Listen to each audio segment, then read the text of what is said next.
соёны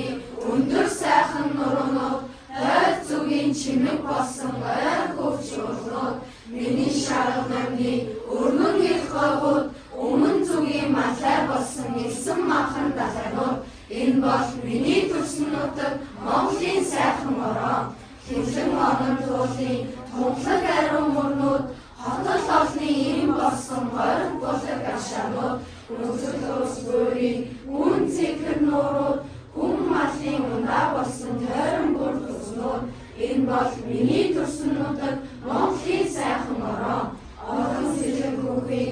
ан сайхан болгоод уурхай баялын ог болсон олон муурал таваанууд өчиг хөшөөд усгал гол цасны сүрнүүд гол цасны болсон харгуй дагдан замууд энэ бол миний төрсөн нутаг Монголын сайхан ороо хавтаас гэлэлсэн хас өндөр хайрнууд бүгд хэрэгжүүлсэн хөдөөгөр цайднууд холын бараа харагдсан ноён шог сайднууд хүний сэтгэл тэнийсэн уудан яасан талууд энэ бол миний төрсөн нутаг Монголын сайхан ороо хангаар хавийн хооронд халын модон